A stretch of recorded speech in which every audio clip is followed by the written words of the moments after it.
नमस्कार प्यारे बच्चों, आप सब कैसे हैं। उम्मीद है आप घर पर सभी स्वस्थ होंगे और घर पर रहते हुए अपना पढ़ाई का कार्य कर रहे होंगे। पिछले वीडियो में आपने जाना कि संचार क्या है, संचार के लाभ क्या है, संचार की प्रक्रिया क्या है और संचार के प्रकार कौन कौन से हैं। सबसे पहले यदि आपने चैनल सब्सक्राइब नहीं किया है तो चैनल सब्सक्राइब करें ताकि आगामी जितने भी वीडियो हैं आप सबको उनकी जानकारी मिलती रहे। तो आज बातचीत करेंगे हम जनसंचार की, जनसंचार के कार्यों की और जनसंचार से होने वाले जन समुदाय पर प्रभावों की। तो सबसे पहले जनसंचार क्या है। जब हम संचार की बात कर रहे थे, उसके प्रकार की जानकारी ले रहे थे, तो उसमें एक प्रकार आया था जनसंचार। संचार का ही एक प्रकार है ये। जब किसी सूचना, घटना या जानकारी को एक बहुत बड़े वर्ग तक पहुंचाना होता है तो उसके लिए हम किसी यांत्रिक माध्यम की सहायता लेते हैं और समाज के एक बड़े वर्ग तक संवाद करने का काम करते हैं। इसे हम जनसंचार कहते हैं। इसमें किसी यांत्रिक माध्यम का होना जरूरी है जिसे उस सूचना, घटना या जानकारी को बहुगुणित करके यानी उसे ज़्यादा मात्रा में प्रसारित किया जा सकता है। अब आप जानेंगे कि जनसंचार के जो साधन हैं वो कौन कौन से हैं।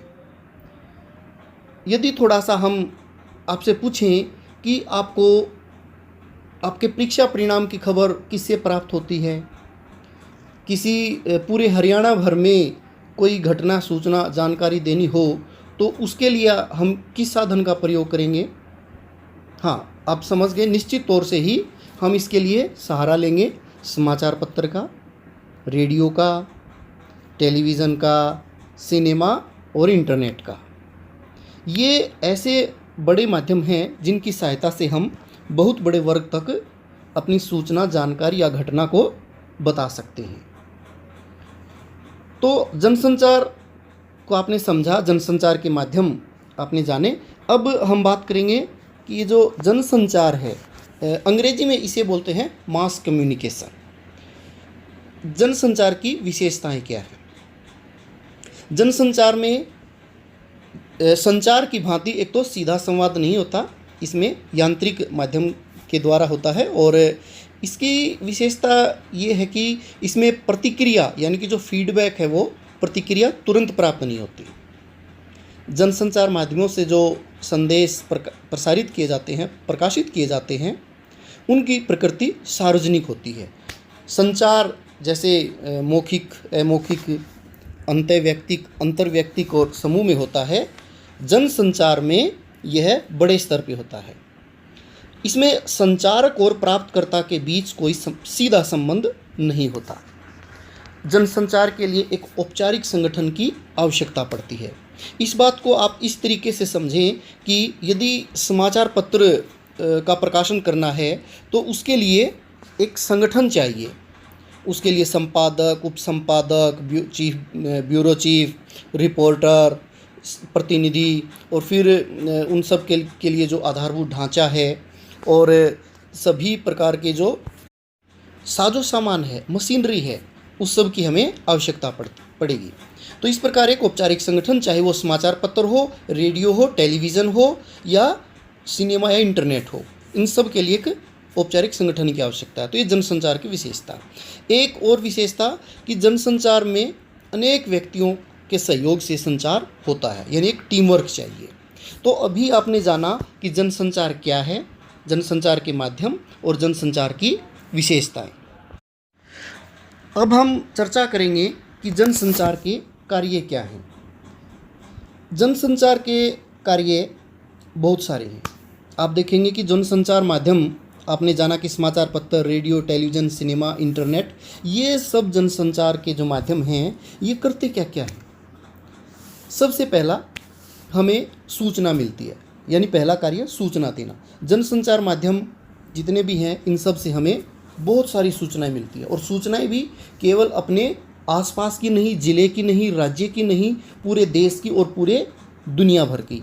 और उसमें भी यदि हम वर्गीकृत करें, बांट दें, तो कभी कोई खेल की है, कोई समाज की है, कोई बाजार की है, कोई स्वास्थ्य की है, तो विभिन्न प्रकार की सूचनाएं हमें मिलती हैं। तो पहला कार्य है सूचना देना। दूसरा कार्य है शिक्षित करना।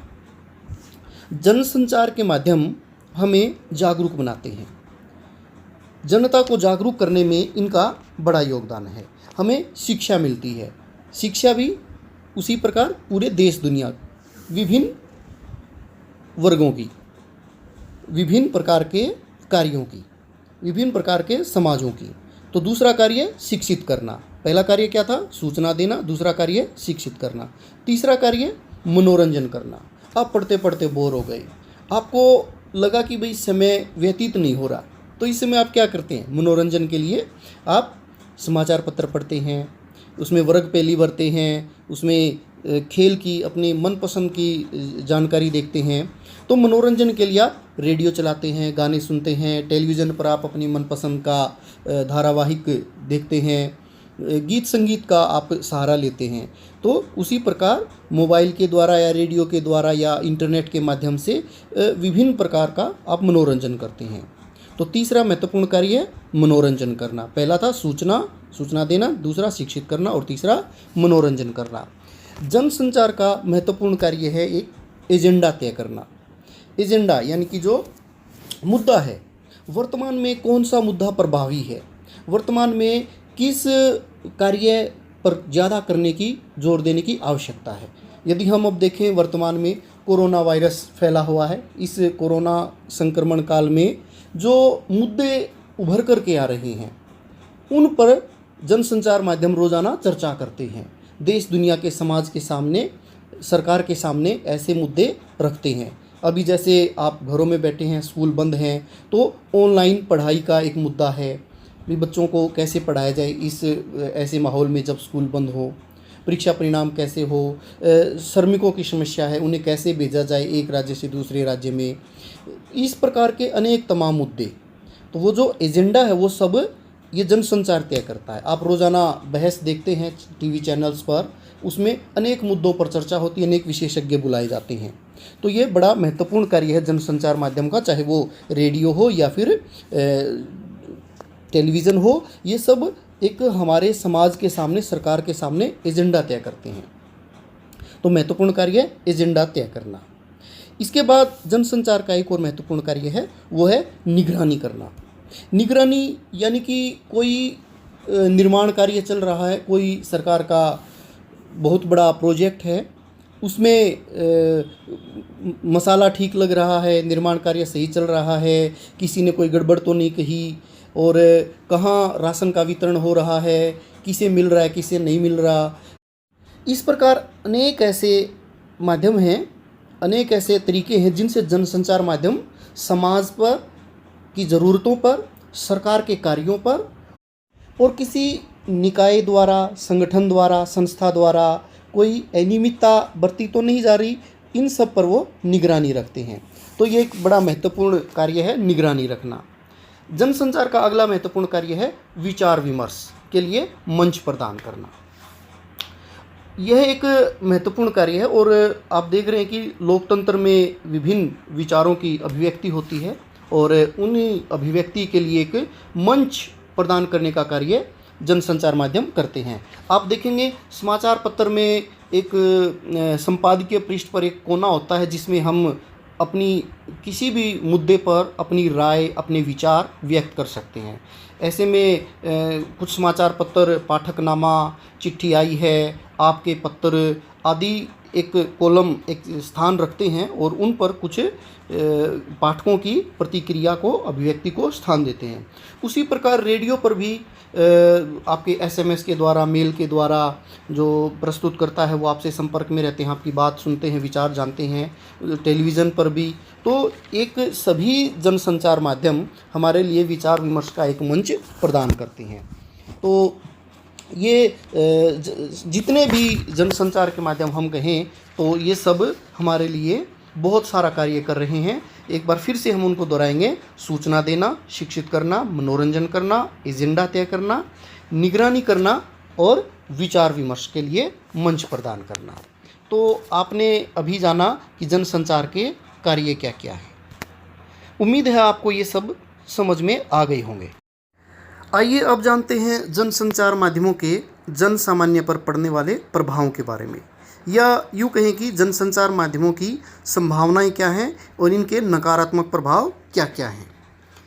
तो जनसंचार माध्यम के आपने कार्य देखे और इनसे हम समझ सकते हैं कि हमारे दैनिक जीवन में जनसंचार माध्यमों के बिना हमारे जीवन की कल्पना दूभर है।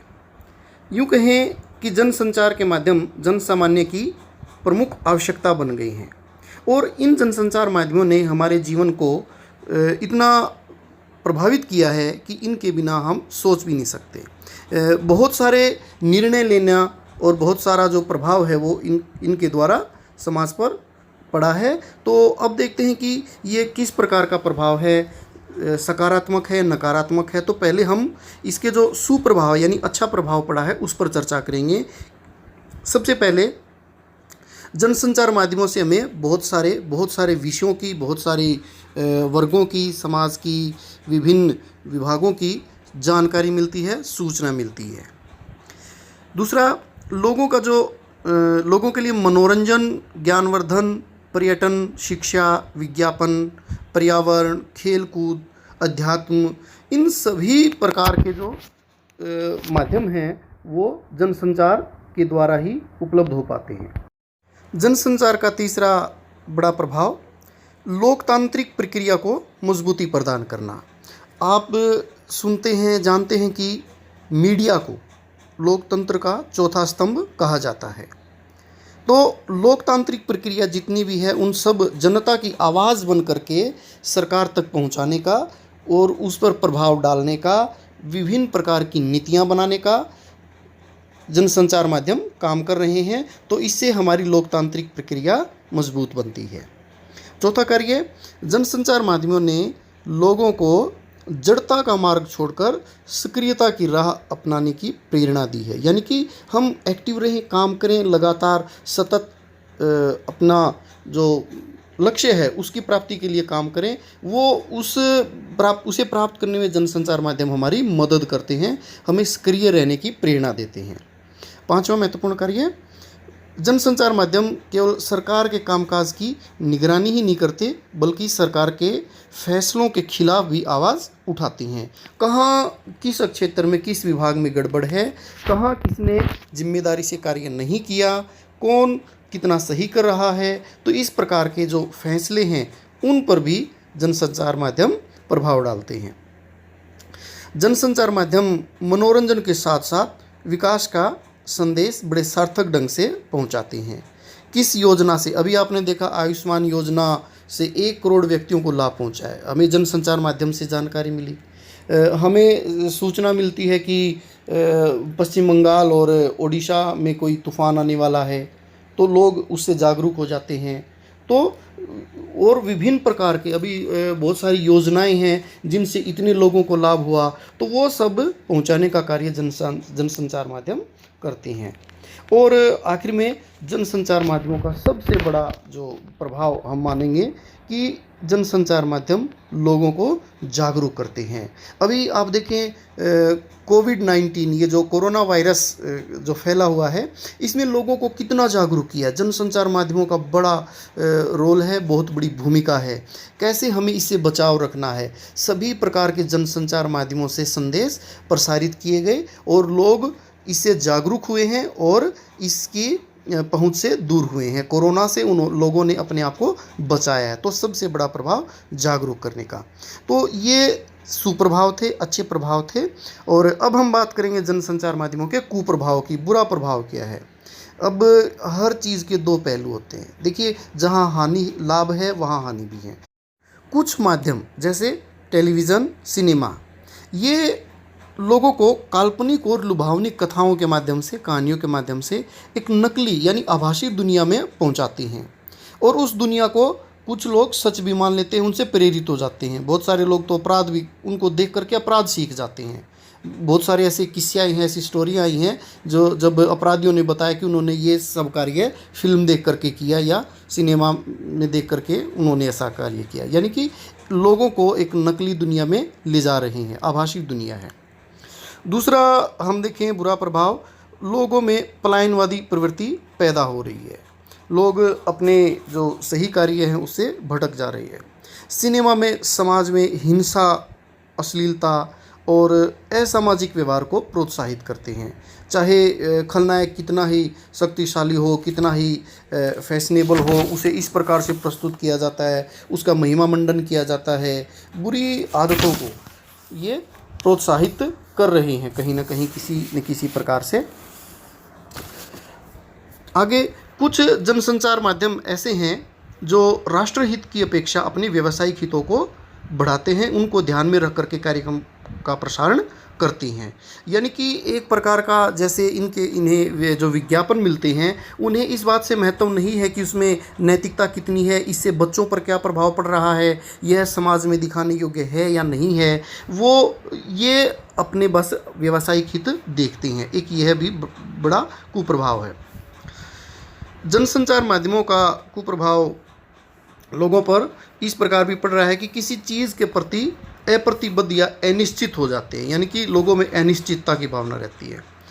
उपभोक्तावाद के विकास और फैलाव में जनसंचार माध्यमों की बड़ी महत्वपूर्ण भूमिका रही है, यानी कि बाजारवाद को बढ़ावा देते हैं ये माध्यम।